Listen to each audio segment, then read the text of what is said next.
Alrighty. Okay, so we are recording now, alhamdulillah.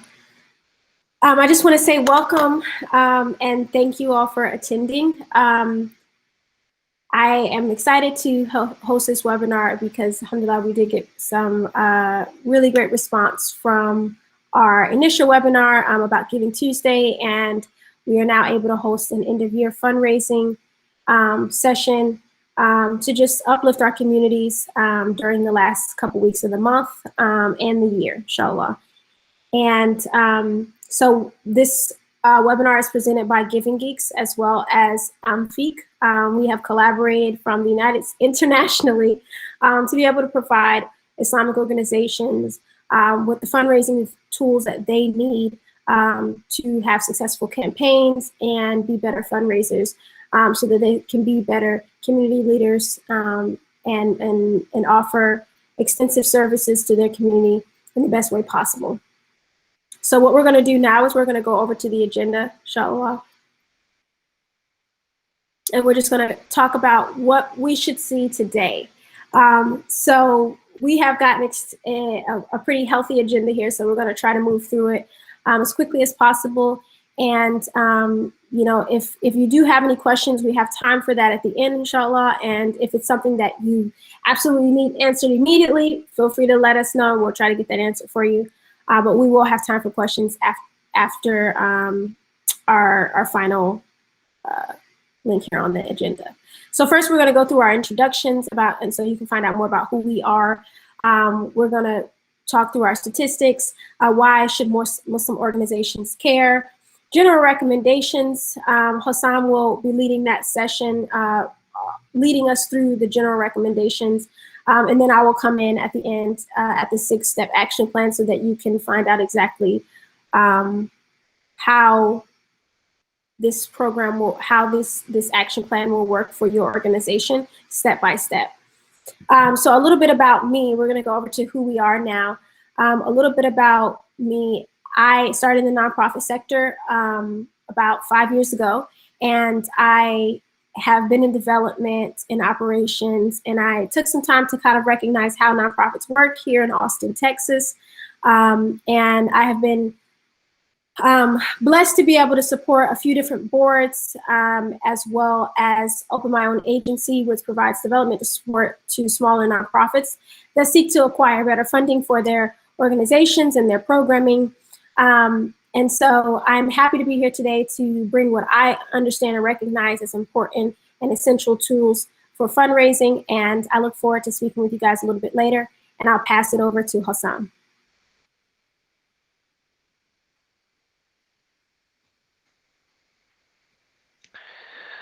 Jazakumullah khair, Suhaila.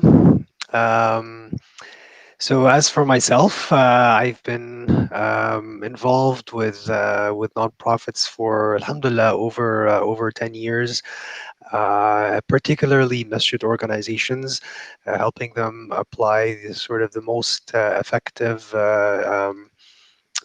tactics and techniques and strategies to raise funds for their projects. Alhamdulillah, I've also worked with Islamic schools. And it's my pleasure, of course, to be working in this field. Alhamdulillah, I really enjoy it, and I look forward to working with, to continuing to work with nonprofits all over North America and the world. Moving forward, inshallah. So we're here today to talk about end-of-year fundraising. Alhamdulillah, end of year, I'm going to, put this, very bold statement saying that after Ramadan, and this is really the title of our presentation today, after Ramadan, end of year is, we believe end of year is the most a rewarding time for fundraising after Ramadan. People can suggest, well, isn't it for Muslims maybe the 10 days of Dhul Hijjah, or other days where it's rewarding to donate? Well, we're here today to discuss why we should pay attention to this crucial time every year that comes every year, and why we should try to treat it similarly how we treat Ramadan. Ramadan, we plan our fundraising campaigns. Well, in end of year, December time, we should also pay attention to it and give it some more attention than most of us usually do. And of course, feel free to interrupt me, as Suhaila mentioned earlier, to if you have any particular questions. I'll first of all start by sharing some statistics from the nonprofit industry, and then argue why we should pay more attention to it. So to begin with, it's an established fact that over 30% of annual giving occurs in December, um, and 10% of the annual giving. So imagine like a $1 million nonprofit. It makes about $300,000 in December, and about $100,000 in the last 3 days of the year. These are numbers that have been proven or have been established year after year. Now, next after, a research organization has made a further analysis of 15 nonprofit organizations with a combined revenue of about $89 million.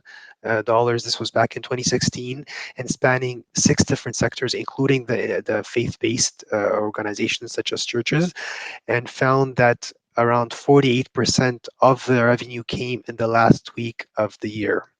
This is quite instrumental and quite,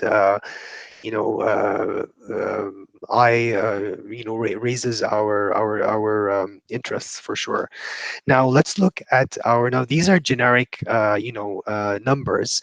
Now, how would they fall into, or how do they play into, Muslim-run organizations?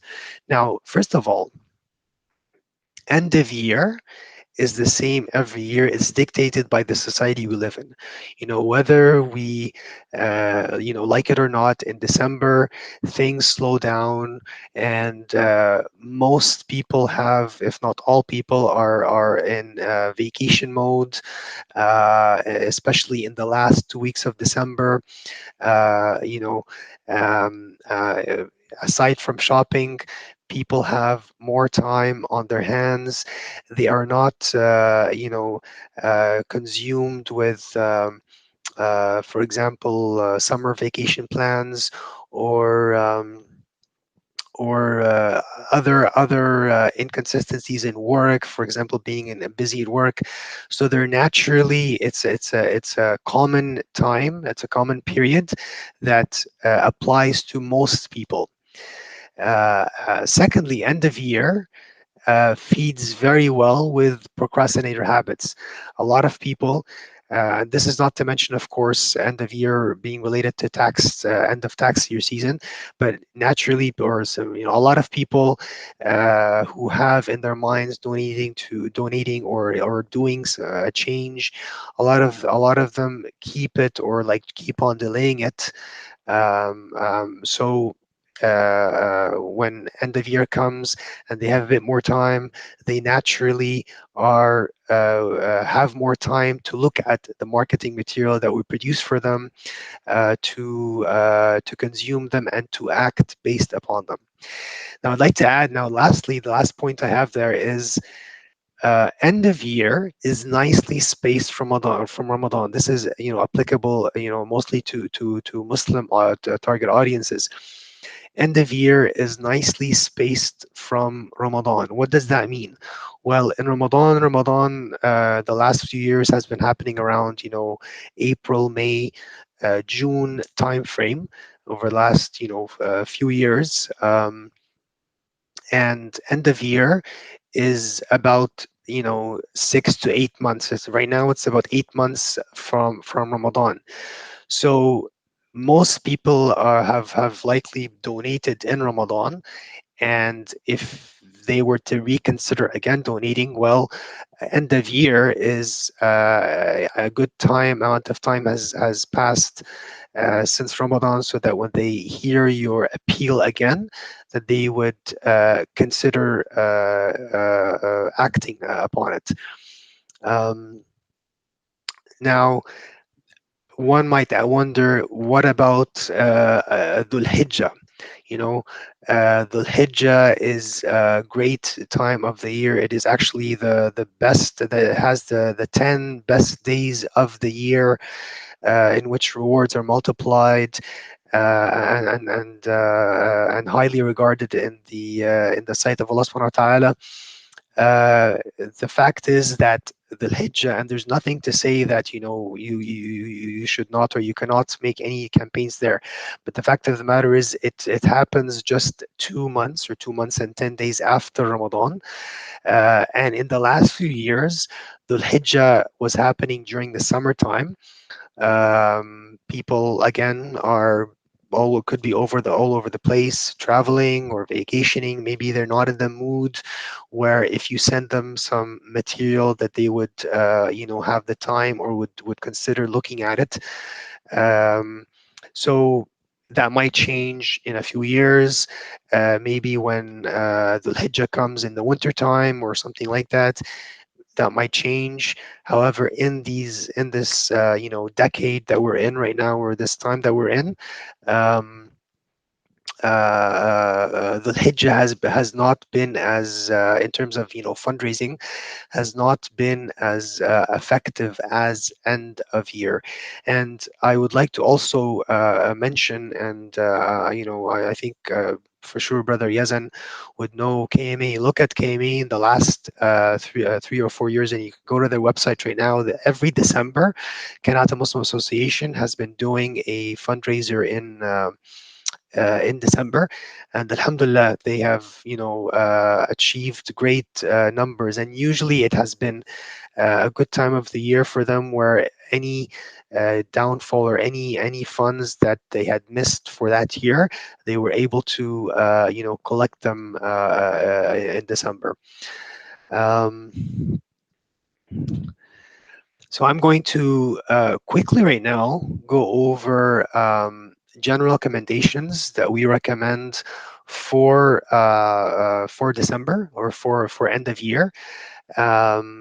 And then inshallah, before passing it on to Suhaila, where she will give an action plan, a 6-step action plan, inshallah. So first of all, of course, we have about 2 weeks and a few days remaining in December. We highly recommend that you run a 2-week fundraising campaign, or like however many days we have left. We have about 2 weeks. We highly recommend taking the time to organize or to set up a 2-week campaign. And of course, before you do anything, make sure that inshallah you renew your intentions. And we're all working for nonprofits that have an impact on people, that provide services to others, whether they are using spiritual services, or rely on relief support. We all provide these. We're all working to provide these services, so let's inshallah renew our intentions.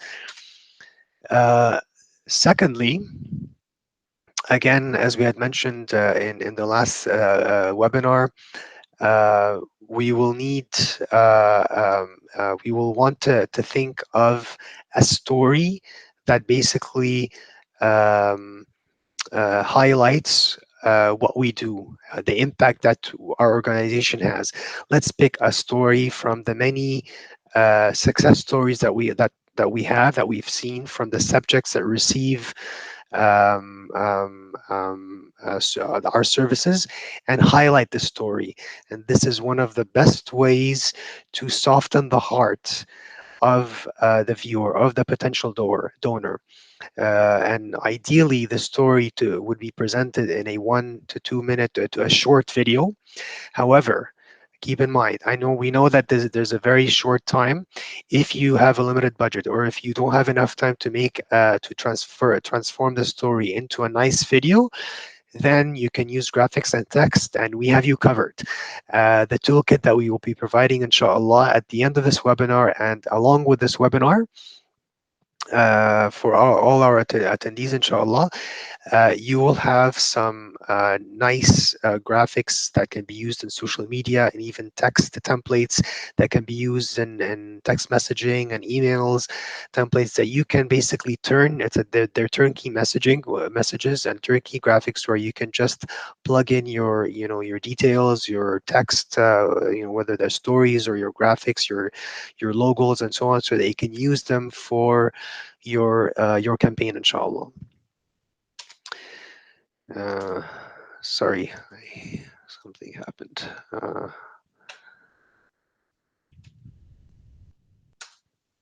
Oh, I have to get the link. Sorry. Just give me a moment. Osam, I'll share the link with you so that you can Sure. see. Sorry about that. I don't know what happened. My presentation just got blown away. No worries, no worries.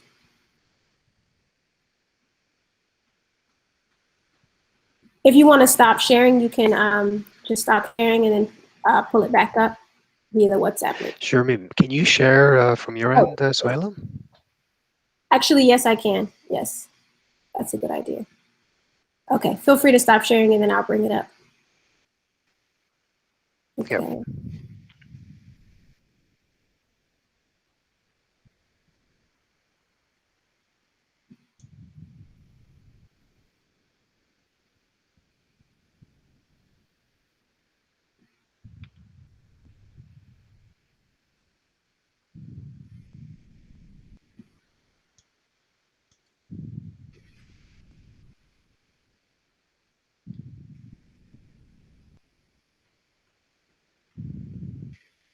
Alrighty, you should be able Great. to see. Thank you, Suhaila. No problem. All right, so yes, so this is the third point. Sorry, just not to go over my time now. Just so we talked about the coming up with the story for your campaign, and secondly was the marketing material, which I mentioned that we have you covered in terms of inshallah some of the templates that we'll be providing along with this webinar. Thirdly, prepare your online and offline premises. So I'll give, online, it's pretty straightforward. Your website and your social media should reflect your end of year theme. It should have a donation page, a donation meter for sure. You want to have a donation meter. We're gonna Suhail will talk about the target, inshallah, and as part of your action plan. But you should for sure have your website reflecting and your social media reflecting your end of year theme in these last 2 weeks. Now, for organizations such as masjid organizations, we highly recommend that your masjid itself also has or showcases your end of year campaign. So that can be in the form of posters. You put them up at your masjid.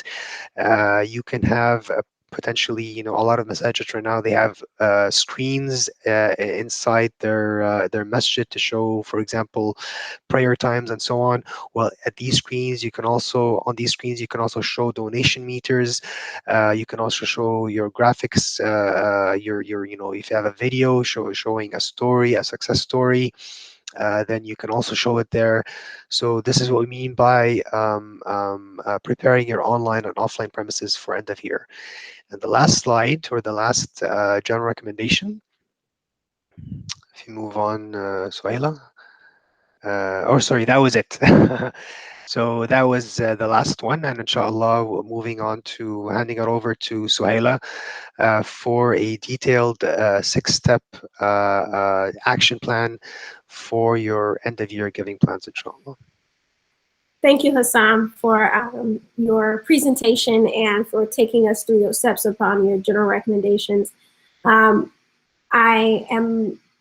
I'm appreciative of the way that you gather as much information as possible and consolidate it in a way that's actually consumable for our Islamic organizations. And you know, if you have any questions, again, feel free to ask afterwards or just send us an email, whichever you prefer.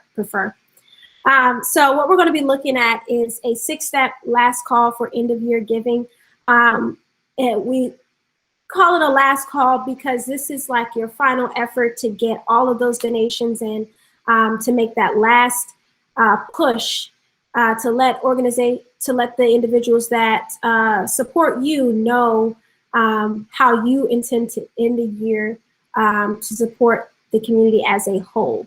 And so this time of year, it can be pretty stressful for many organizations, from you know, Giving Tuesday, annual appeals, all the way to the end of year.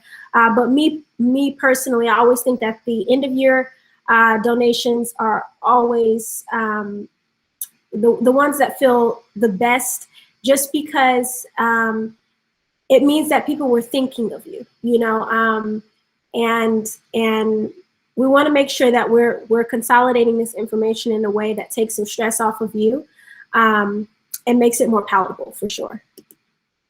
So the first thing that we're going to look at is the need to determine your goal. So in determining your goal, there's a couple things you want to look at. The first thing is looking at what was last year's goal. I know that some organizations, they view end of year giving more as an opportunity for them to just, you know, make a soft ask, which it is sometimes, because, you know, you may have made a hard ask for Giving Tuesday, or maybe a hard ask, you know, earlier in your annual appeal.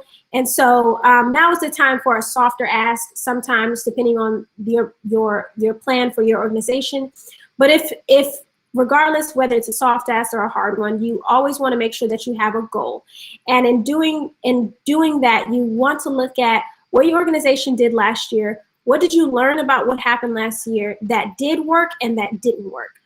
Because we don't want to make the same mistakes, inshallah.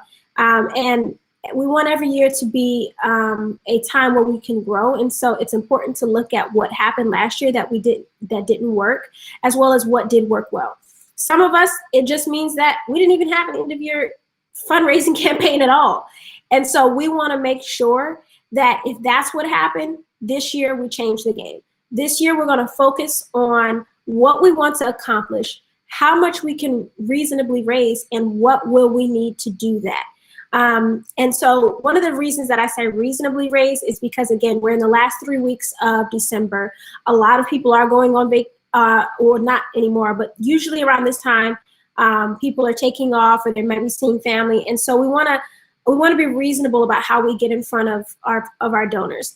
And so the key thing here is just recognizing that our goal is not shouldn't be the thing that makes or breaks our organization, but it should be the thing that supplements what we do. So in building your goal, whether it is you know, $300 or maybe it's $5,000, it depends on your organization size and your donor database. But whatever that goal is, make sure it's something reasonable that you believe that you and your team and your board can actually move through in an efficient manner.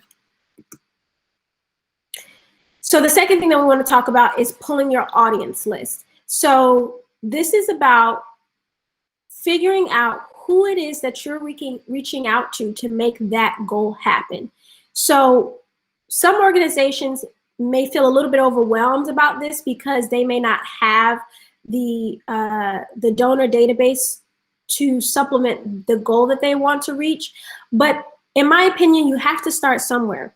So if you are a small organization or a school and you know that you haven't necessarily done the work to just go pull a list of emails and go reach out to them.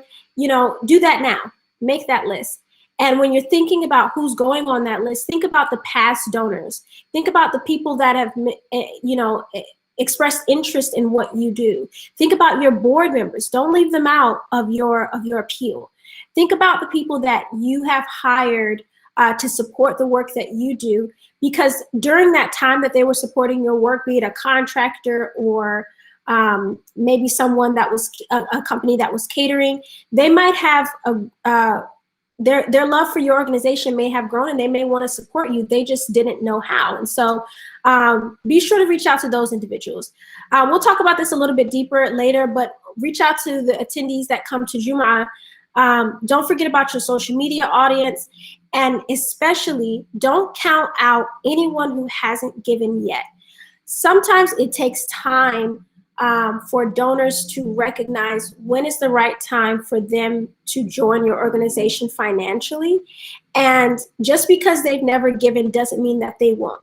It may not even happen at this time, but I can almost guarantee you by the time they receive the same campaign the same end of year fundraiser next year, they'll feel more comfortable giving, because they would have watched what you did this year, as well as what happens during the year, that in terms of what you do for your community. And so make sure you're considering that, as well as really just being mindful that if you have anyone in your camp and on your team that isn't as comfortable with fundraising, give them the tools that we give you today to make that outreach, because sometimes our board members may not feel as comfortable fundraising as the people that are on this call today. And that's reasonable. We understand that. But at the same time, they believe in what you do. And so, give them the benefit of the doubt and try to help them along the way. And really hone in on those personal connections that you have. Hossam actually brought up a really great point that I'd love for you to talk about, Hossam, that just, touches on the importance of the personal connection for our donors and the organizations that they serve. Yeah, definitely. And this is highlighted by an established statistic that I'd like to share with you, which is 2/3 of donors do not research the organizations they donate to before they donate. Again, 2/3 of donors, when they make a donation, they do not research the organization that they just donated to. And do you know why? This is because usually these these appeals have come to them or have reached them through one of their contacts. And because it came through them through one of their contacts, they do not feel the need to research the organization. What does that tell you? That tells you that uh, appeals that are forwarded to you from someone that you know, or a friend or a colleague or a family member, they are much stronger than if an appeal comes to you directly from the organization. We're talking here specifically about first-time donors. Of course, repeat donors, it's a little bit different because they've already donated to you, they already know you. But for first-time donors, to attract first-time donors, it's definitely one of the best ways to attract them is to reach them through their personal, through somebody within their network. Yes, absolutely. Thank you, Hossam. I can't tell you how many times that I may have a friend in the nonprofit sector that we happen to have coffee one day about something completely different, and she tells me about, an organization that she is supporting, and by the time I've gotten home, I've checked them out, and went to donate. And when I mean check them out, I mean I've just gone to their website and donated because this meant something to a friend of mine, and so it means something to me. So just consider that about your first-time donors. People who you think are just going to forever be non-donors may not be. It's just about the method in which we reach them. What we're going to look at next is how their stories matter. So this is a really important section that I want to spend some time on, because curating the messages that your organizations are going to utilize to increase funding is almost the most important part.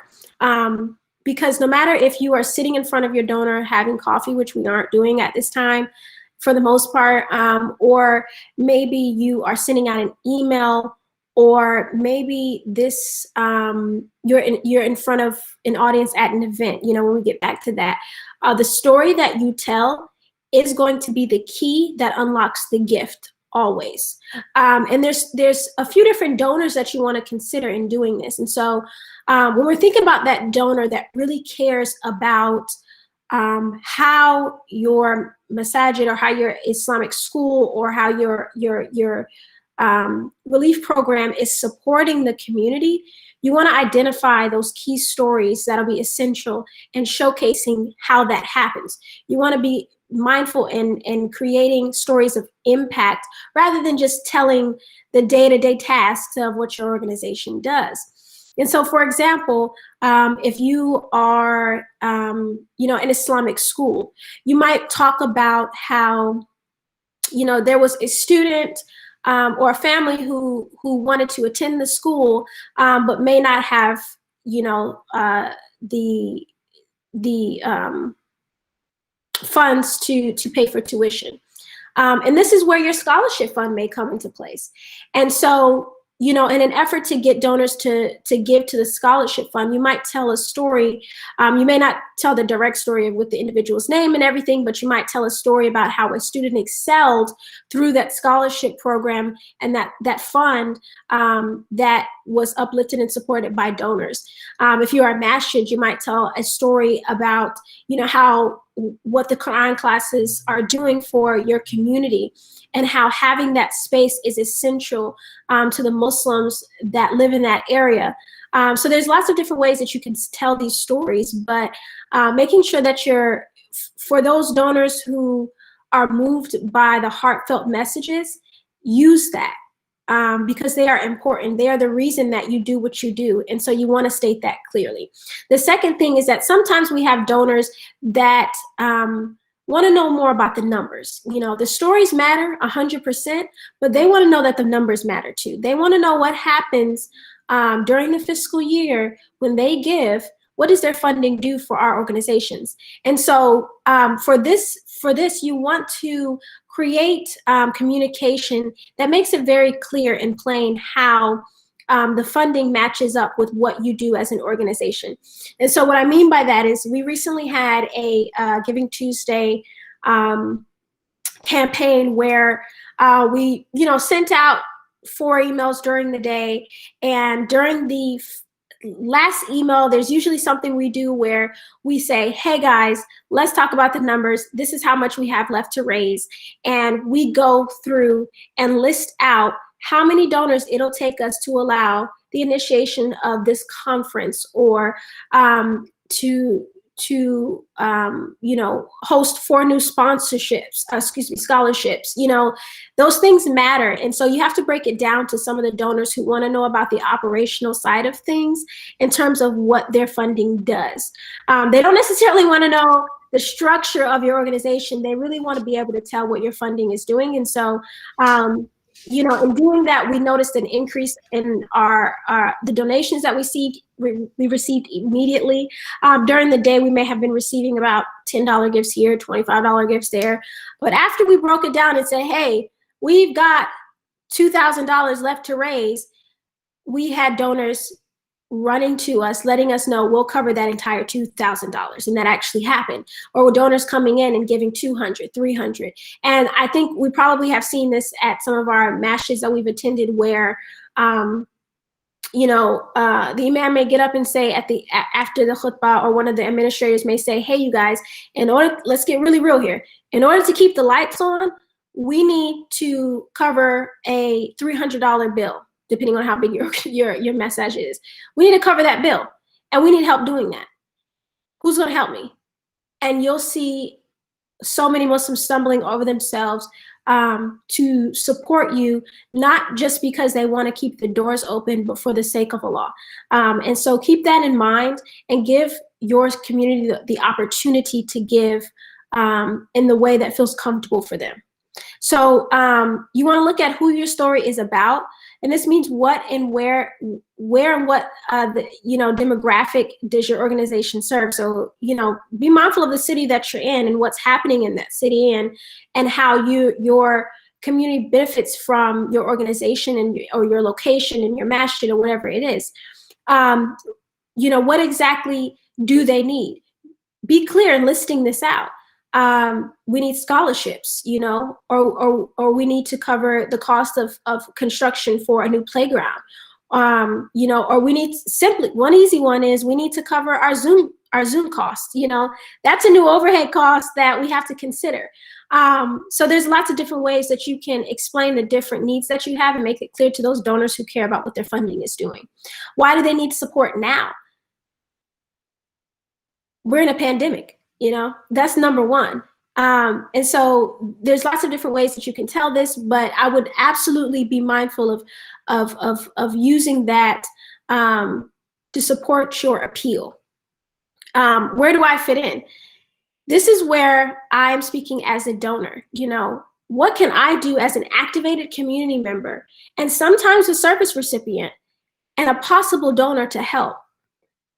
Put me in your message so that I know what my place is, and that I know that you're aware of what we can do together in a collaborative way. So I want to just talk about number 4. We're going to go through primary communication channels. We've identified, our goal. We've talked about who our audience may be. We've talked about the stories that we're going to tell about our service recipients and our organization as a whole and what it does for our community. Now, how are we going to tell that story? We've got to tell it through a couple different ways, okay? And for the end of your fundraiser, one of the most important ways that you can reach your individuals is through email. Again, a lot of us are going to be spending some time on our phone, and so you want to make sure that the next time someone opens their email, if they are opening it, that you've had a few different appeals go out to them to invite them to give. We'll have some resources for this for you for sure. And this is another one that's one of my favorites. Do a phone bank. A lot has changed for many of us since the pandemic hit, and so not only is this an opportunity for you to support your organization, but it's mainly an opportunity for you to check in with your community members. Check in with them by texting them, by calling them, and showing up to support them when they need it the most. And let them know what you have going on. Let them know that you have a fundraiser going on that you love support with, because you want to be able to reopen your facilities safely when you have the opportunity. But in order to do that, you have to stay healthy as an organization during that time. And so if there's any opportunity for them to give, they will do that. And if not, you make sure that you are keeping in touch with them to let them know that you're thinking of them. And social media, we are all going to be on social media during the end of the year, so do not count this out. Make all of those messages clear that we've initiated before we've gotten to this on your social media, and request that support. Make it urgent and make it clear. And even if it's, we can't always rely on everybody to support us financially, but there are so many different ways that our community members can support us. It doesn't just have to be by donations. It can be by sharing our posts. It can be by liking our posts. These are some really crucial ways that we can get our message and mission out there through various channels. Okay, so the last couple things that we'll talk about are gearing up where you gather. If you are having Jum'ah via Zoom, if you are, sorry guys, give me 1 second. Looks like someone's joining us, inshallah.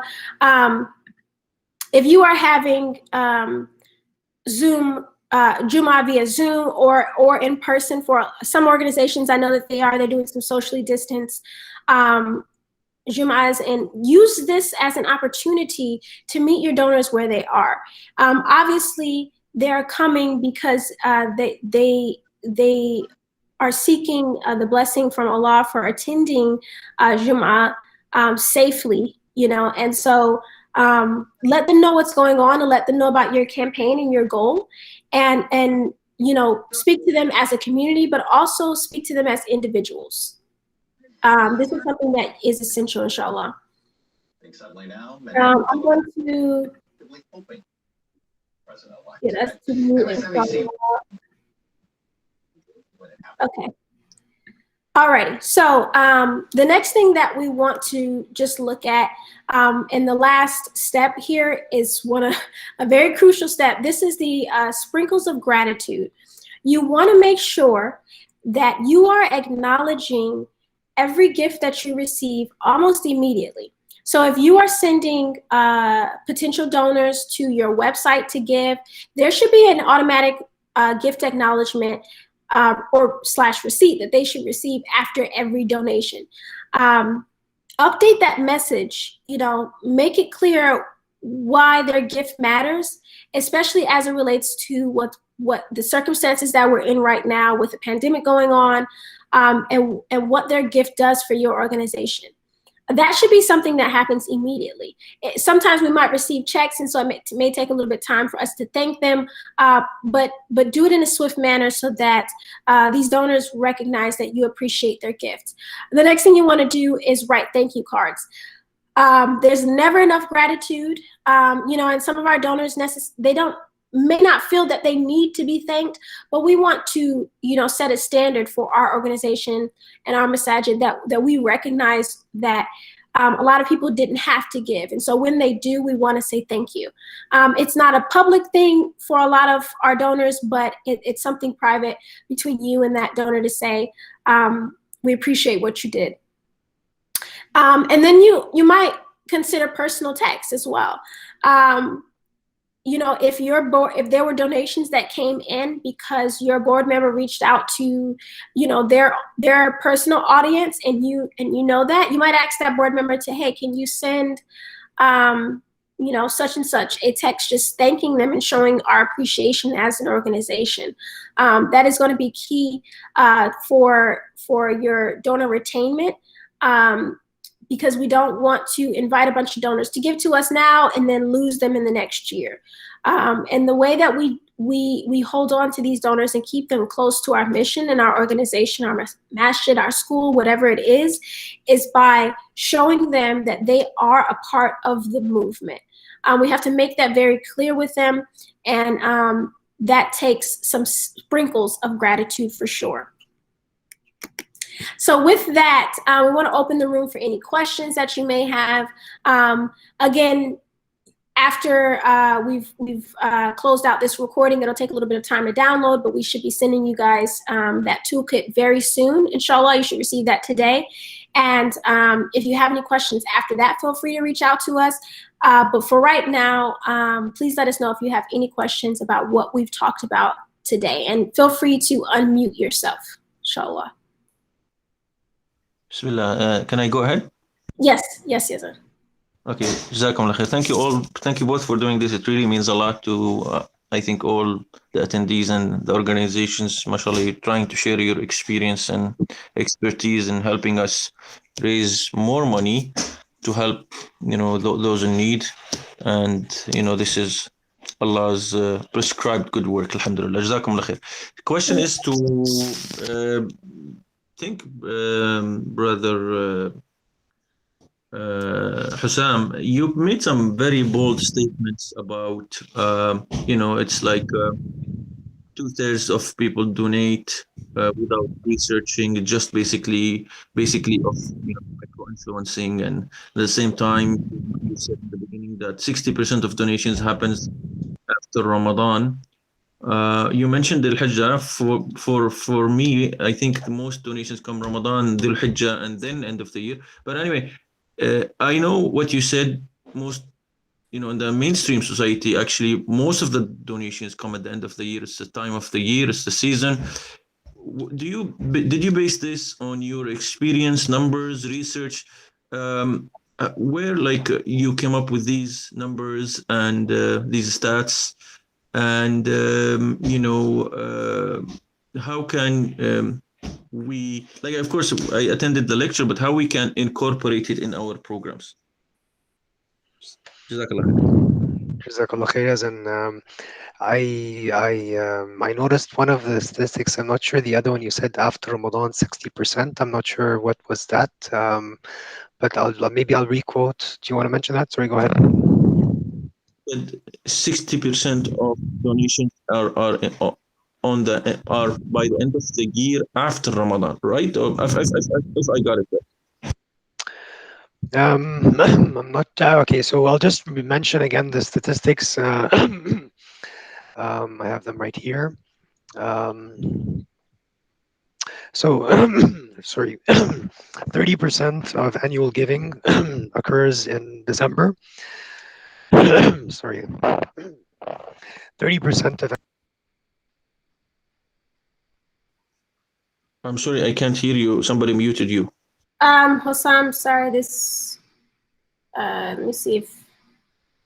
Somebody muted Hussam. There you Yeah, go. okay. Can you hear me now? Yes, we can hear you now. Okay, sorry about that. So a third of donations. The 30% you were talking about Muslim community or a mainstream society? If it's the Muslim community, where did you get the stats from? Yeah, I know a third or 30%. That's from the mainstream community. And the 10 to 20% in the last 3 days, that's also from the mainstream community. So I mentioned the numbers of $1 million. So, for example, $1 million revenue organization would make about $300,000 in December, and $10 to $20,000 in the last few days of December. I think these are the statistics I mentioned. I mentioned also 2/3 of donors do not research the organization that they donate to before they make the donation. So these I have the references, and these I found them in multiple nonprofit websites. They all quote these numbers, and these are like there are many statistics. Some from Network for Good, some from the nonprofit source. So in general, so these are this is in terms of the general nonprofit industry. Now, for Muslims, I cannot claim that I have any statistics, and I'm not claiming that I have any statistics to back that. I made a bold statement, and this is based on my personal observations, comparing revenues generated from the organizations that I've worked with, revenues, and from the organizations that I observe every Dhul Hijjah, compared with other times of the year. I do not believe that they raise funds anywhere near for sure Ramadan, but also they do not have the opportunity, or they did not try to have the same opportunity as other organizations who I've seen in December. And I quoted actually KMA. I do have some numbers for Kanata Muslim Association, which I'm sure you know very well, and others that I've worked with, such as Masjid Aisha in Montreal, and others, where they had made appeals in the last few days of December, and they received, and I don't have any percentage compared to like what they received throughout the whole year, but they did receive considerable numbers of donations in December. And I also made the statement that in the Hijjah came or comes in the last few years, it has come in the summertime, compared with in December, where every year it's the same time of the year, people naturally are off. and so they naturally have more time to look at our appeals. Not to mention that very few organizations, that I'm sure Islamic Relief is not counted in them, but very few organizations actually, Islamic Relief does make these appeals in Dhul Hijjah, but very few organizations from our Masajid community actually make any appeals in Dhul Hijjah. So I hope that answers your questions. But if you have any follow-up questions, please let me know, Yazan. Yeah, mashallah, that's good. Then maybe it should be a kind of, I know it's, infaq and giving geeks have so many priorities, but maybe we should look at the numbers in terms of, let's say, end of the year's donations. Like maybe we should do some stats and try to figure out, because it's really, as you said, important. You're basing it, yes, it's a mix of experience and some stats from mainstream organizations. But honestly, it's what we know for sure is these, Ramadan, Dhul Hijjah, and end of the year. But we maybe as like Muslim organizations can, get together and do the numbers, and it's will be beneficial for all organizations across the sector, right? That's a great idea, Yazan. Yes, So we should anyway, it's definitely just look into that. because it's mainstream. You're like it's yeah. Then the stats are there, but Muslim organizations is anyway. Khair, inshallah. And maybe the question is Suhaila. I know you discussed them briefly, but generally, if you see the stats, how do you incorporate these into any organization's programs? Yeah, so what I would say is that for the most part, our characteristics of giving are generally the same. And so the timing is what is the difference. For religious organizations, the spikes in their fundraising are going to come at around holiday celebrations, like Hassan mentioned, around Ramadan, around Dhul Hijjah. But the way that we request these gifts and the stories that we tell should be similar and centered around that holiday, if that's what we're fundraising around, if that's what our campaign is focused on. But in terms of the way that we reach them, that depends on the type of organization that we're speaking about. And so the way that a school may fundraise is different than the way that a masjid may fundraise. And so in terms of how we reach them, those are where we'll see some differences. But in terms of the characteristics of giving, those are generally the same. Most of our donors, regardless of whatever we're fundraising for, want to be able to see clearly what their funding is doing. They want to be able to know that later on that their funding was used properly. And then they also want to know that we appreciate their gift. And so those characteristics are very similar across the board, especially coming from the mainstream nonprofit sector. And so this is something that ANFIQ and Giving Geeks is trying to work towards, inshallah. And the reason that we collaborated is because we want to build a space for Muslims to be able to utilize information,